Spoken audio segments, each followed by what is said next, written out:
미중 무역 분쟁과 신흥국 경제 불안 속에서도 우리 수출 여전히 호조세를 이어가고 있다는 소식 저희 이슈엔에서도 많이 전해드렸었죠. 올해 6천억 달러 수출이라는 사상 최초의 실적 달성도 무난할 것이다 이런 전망도 나오고 있습니다. 이렇게 보면 우리 수출 참 잘 되는구나, 좋구나 이렇게 생각해야 되는데 문제는요. 이게 반도체 분야에만 너무 편중됐다는 겁니다. 다른 수출 품목도 다 같이 잘 되면 좋을 텐데 그러지 못한 게 현실입니다. 네, 특히 주력 산업 중 하나인 자동차는 두 자릿수 감소를 보이고 있죠. 수출, 내수 동시 감소로 인해서 자동차 고용 쇼크도 우려되고 있는 상황입니다. 우리 경제에 미치는 파장이 상당한 자동차 산업 위기에 대해서 진단해 보겠습니다. 박연미 경제평론가입니다. 어서 오세요. 안녕하세요. 안녕하세요. 반도체는 참 잘 나가는데 어느 순간부터인가 우리가 자동차 산업 얘기를 하면 자꾸 위기를 거론하게 되는 것 같아요. 그렇죠. 한동안 워낙 우리가 좀 잘 나가기도 했고요. 소위 그리고 우리나라 수출 품목들을 보면 쏠림 현상이 사실 좀 심각했습니다. 기존에도 반도체랑 자동차 빼면 소문난 자체에 먹을 것 없다 이런 얘기가 많았는데 그나마 자동차 실적이 지금 악화되고 있다. 이게 현실이거든요.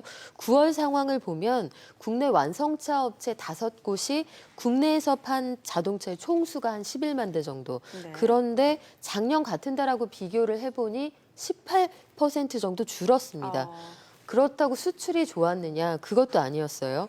5개 회사가 수출한 자동차의 수가 한 57만 대 정도 되는데요. 그 해외 수출도 1년 전 같은 달하고 비교를 하면 7% 줄었습니다. 그러니까 안팎으로 퇴로가 없었다는 얘기죠. 내수에다가 수출까지도 지금 감소했다라는 부분을 지적을 해주셨는데 여기에다가 또 잠재적으로 또 악재가 될 수 있는 부분이 바로 미국의 무역확장법 232조라고 하는데 자, 이게 그러면 자동차에 어떤 영향을 준다라는 거죠? 일단 관세를 더 얹어서 내야 한다. 이 얘기는 소비자 가격이 비싸진다는 얘기잖아요. 그런데 우리가 좀 안타깝습니다만 현실적으로 인정할 수밖에 없는 게 우리 차들이 미국 시장에서 그동안 많이 팔렸던 가장 근본적인 이유가 소위 가격 경쟁력이었거든요. 그러니까 저렴하지만 가성비가 좋은 차다 이런 인식이 있었는데 가격이 올라가면 내가 그 돈 주고 그 차를 살 바에는 조금 더 보태서 다른 차종으로 가겠다 이런 고객들이 늘어날 수 있기 때문에 그 부분에서 굉장히 긴장을 하고 있는 거고요. 이 차업계가 이 부분을 얼마나 심각하게 보고 있느냐는 단적으로 지난달에 남북정상회담 할 때 정의선 총괄 수석 부회장이 거기 수행단에 포함이 되지 않고 저는 미국 출장 가야겠습니다 하고 독자적으로 미국 출장을 갔단 말이죠. 4대 그룹 총수들이 현대를 제외하면 모두 참여를 한 그런 자리였는데 그러니까 그만큼 상황이 사실은 좀 급박합니다. 국내에서 보는 것보다 외부에서 볼 때 우리나라 자동차 산업의 위기를 보다 심각하게 바라보는 것 같습니다. 실제로 우리 정부는 한미 자유무역협정 FTA에 따른 그 개정에 따른 자동차 산업 피해는 크지 않을 것이다 이렇게 분석을 하긴 했더라고요. 그렇죠. 예를 들어서 화물차에 대한 관세 면제가 이제 미국 시장에 들어갈 때 2021년에서 2040년 이후로 미뤄졌으니까 소폭 양보는 했지만 픽업 트럭 이거 우리 많이 팔지 않았다. 연간 판매량이 한 3,000대 정도 되니까 큰 타격은 없을 거다. 이게 정부의 입장이에요. 그런데 정부가 설명하고 있는 그 말을 자세히 들어보시면 영향이 미미하다 아니면 크지 않다. 이건 돌려 말하면 있긴 있다는 얘기죠. 있긴 있다는 얘기고 기존의 여러 가지 판매가 좋지 않은 상황에서 관세가 일단 추가 관세가 있거나 아니면 미국의 쿼터를 넉넉하게 주지 않는 경우에는 더 어려운 상황에 직면할 수도 있습니다. 자, 이런데 노동계 관점에서 본다면 지금 정부가 계속 협력사 직원들을 직접 고용해라. 라는 식의 이제 프레스를 주고 있단 말이죠. 압박을 주고 있단 말이죠. 반대로 이런 부분은 또 이제 자동차 업체 입장에서는 또 부담스럽게 받아들여질 수밖에 없는 것 같고요. 그렇죠. 이제 고용 정책의 측면에서 그러니까 근로자 입장에서 보자면 보다 안정적인 입장에서 일을 할 수 있다는 장점이 있겠지만 글쎄요. 지금 실적이 되게 좋은데 해야 할 마땅한 사회적 의무를 안 하고 있다 이러면 회초리를 좀 들만한데 지금 상황이 작년하고만 비교해도 생산량이 점점 줄어들고 있다 이게 확연하게 나타나고 있는 상황이거든요. 이자 비용도 부담스럽다 이런 얘기가 나오는 마당이어서 사실 우리가 기초 체력 늘리기 위해서 훈련 열심히 하면 좋은데 컨디션 나쁠 땐 그거 안 한단 말이에요. 그러니까 상황을 좀 보고 유동적으로 할 필요도 있지 않을까 그런 생각이 듭니다. 네. 네. 저희가 지금 한국 자동차 산업의 위기인가라는 걸 놓고 이야기를 나누고 있는데 다른 전문가 얘기도 좀 들어보도록 하겠습니다. 대덕대 이호근 교수 전화 연결돼 있습니다. 안녕하세요. 안녕하세요. 예, 안녕하세요. 안녕하세요. 네, 안녕하세요. 인사를 두 번이나 예. 해주시는군요. 아, 예, 고맙습니다. 예. 교수님께서 진단하시는 한국 자동차 산업의 위치, 위기, 현재 상황 어떻게 진단하십니까?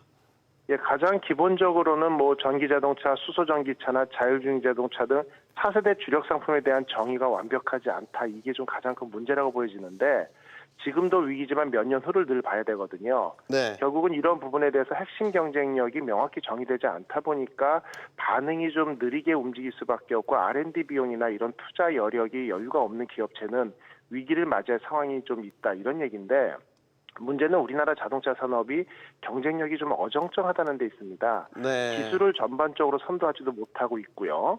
그다음에 노동집약적으로 가격 경쟁력도 갖추지 못하고 있는 상황인데 하나의 예를 들면 군산 GM 공장이 폐쇄됐는데 그게 설립된 게 97년, 약 21년 전이거든요. 네. 결국은 그만큼 생산성은 좀 떨어지는 상황인데 조금 전에 말씀하신 것처럼 협력업체들을 직접 고용한다. 이런 부분에 대해서 또 비용 추가, 이런 부분은 또 결국 생산 경쟁력을 보다 악화시키는 또 요인으로 작용할 수 있는 이러지도 저러지도 못하는 상황이고요. 결국은 지금도 위기라고 얘기는 하고 있지만 앞으로 글로벌 경쟁 시대에 접어들게 되면 R&D 기반 정도만 국내에 남아있고 생산시설은 해외로 모두 이전하거나 뺏길 수밖에 없다. 이런 것들이 전문가가 보기 때문에 앞으로 현재보다는 더욱더 위기 상황이 커질 수 있고 다가올 수 있다. 이런 부분이 전망될 수 있습니다. 네. 네. 자, 그러면 그 자동차 산업의 위기가 우리 자동차 산업의 위기입니까? 아니면은 다른 나라도 그런 비슷한 문제들을 겪고 있는 겁니까? 실제 일단은 전 세계적으로도 양적 성장이 매우 둔화되고 있는 게 요즘의 상황이거든요. 예. 뭐 작년하고만 비교해도 작년에 전 세계적으로 2.5% 성장을 했는데 2018년에는 1.2%로 절반 정도의 성장률로 보이고 있으니까 상당히 둔화된다 이 부분인데 결국 10년 전인 2008년 글로벌 금융위기 이후 최저 수준을 기록하고 있는데 미국과 중국이 감소하고 있다. 이게 가장 큰 문제입니다. 자동차에서 가장 큰 시장인 중국이.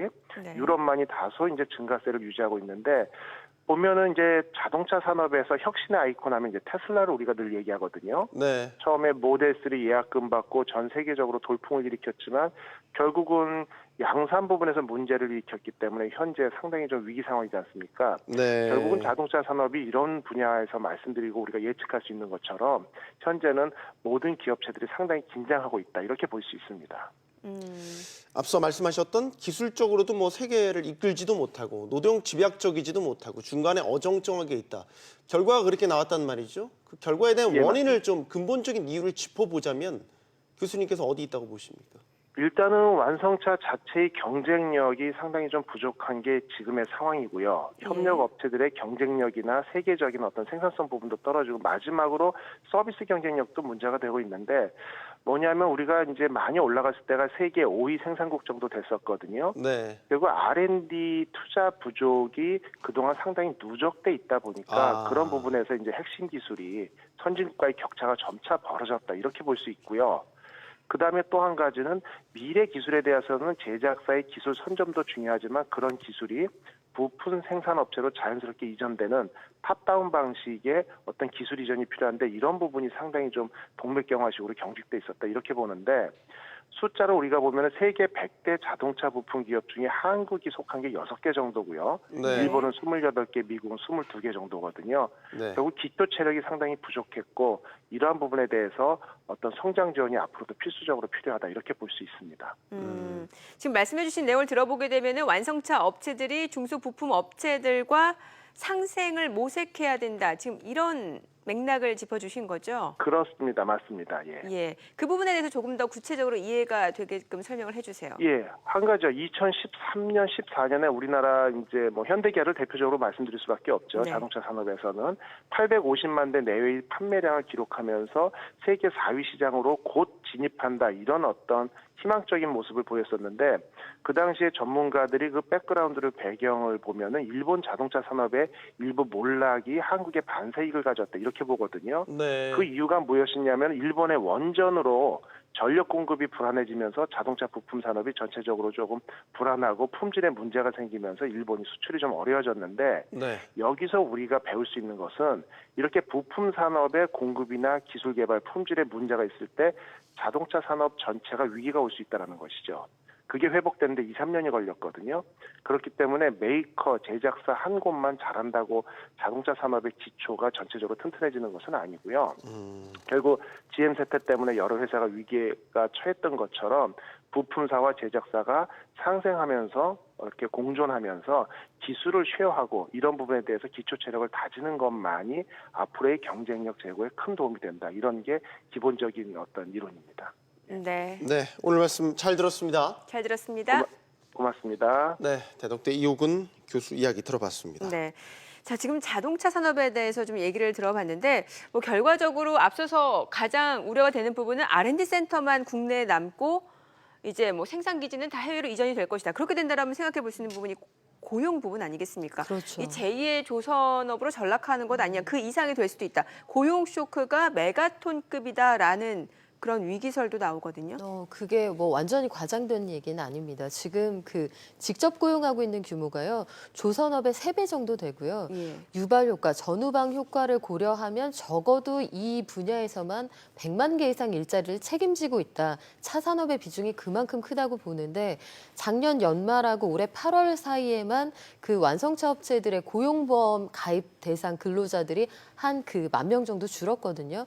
이런 추세들을 꾸준히 보면 이게 상황이 녹록지 않구나 좀 엿볼 수 있고요. 중견 부품 업체들 여기에다가 부품을 대던 1차 협력사들도 좀 순서대로 무너지고 있다 이런 얘기가 나오고 있어서 이쪽에서 고용 쇼크가 추가로 발생할 경우에는 가뜩이나 좋지 않은 고용 상황 더 나빠질 수 있다. 충분히 예견해 볼 수 있는 내용입니다. 네. 특히나 다른 산업보다도 자동차 산업이 그 후방 산업 후유증이 더 클 수도 있다라는 지적이잖아요. 그렇죠. 건설하고 자동차 이런 쪽이 무너지면 우리가 무섭다 이런 얘기가 나오는 이유가 예컨대 그렇습니다. 아파트 많이 지으면 하다못해 도배할 때 도배하시는 분들 임금까지 올라가게 되거든요. 뭐 벽지 수요도 늘어나고 뭐 도어락 수요까지 늘어나고요. 자동차도 마찬가지입니다. 손이 많이 들어가고 부품이 많이 들어가고 또 뿐만 아니라 고장나면 정비소 가게 되죠. 자동차 나왔을 때 여러 가지 옮기면 물류 비용 들어가죠. 이런 것들을 다 포함해서 생각하면 자동차의 경우에는 이 후방 효과가 워낙 크기 때문에 그 산업적으로 어떤 그 지원과 또 그 차후에 대한 어떤 대책이 필요하다 이런 얘기가 꾸준히 나오는 것이죠. 조선업이 오늘날처럼 한국 조선업이 망가진 이유 중에 하나를 꼽자면 구조조정의 골든타임을 놓쳤다라는 얘기도 있고 정책적 실기도 있었다라는 평가도 나오거든요. 자동차 산업도 그런 일을 겪기 전에 미리 방어를 해야 되기 때문에 지금 저희가 이런 논의도 하고 있는 건 아니겠습니까? 그렇죠.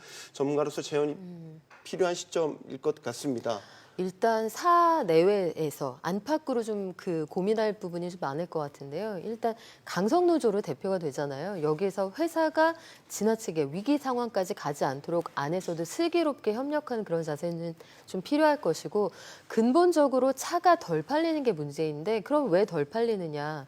눈이 휘둥그레지게 예쁘지도 않고 가격이 크게 놀랄 만큼 싸지도 않고 그렇다고 해서 품질이 소위 가성비가 굉장히 좋으냐 여기에서도 우리가 중국 차들 뭐 밀리고 있거든요. 이런 상황들을 보면 네. 현지에서 생산하는 그런 자동차들과의 경쟁력 그리고 미국 시장에서 우리 차가 가지고 있는 그 이미지 저가 자동차라는 그런 이미지들을 극복하는데 우리가 그동안 열심히 노력했는가 여기에 대한 근본적인 고민도 좀 해볼 필요가 있을 겁니다. 정부도 그 좀 정책적으로 융통성 가질 필요는 있겠죠. 지금 상황은 글쎄요 어떤 고용 문제에 대한 것들을 먼저 고려해 줘야 되는 시점이 아닌가 싶습니다. 네, 자동차 산업은 특히 연관 산업 효과가 크기 때문에 그렇죠. 남을 죽이고 내가 사는 게 아니라 같이 살아야 되는 산업이라는 것도 정책 반영이 돼야 되는 부분이 아닌가 싶습니다. 박연미 경제평론가였습니다. 감사합니다. 잘 들었습니다.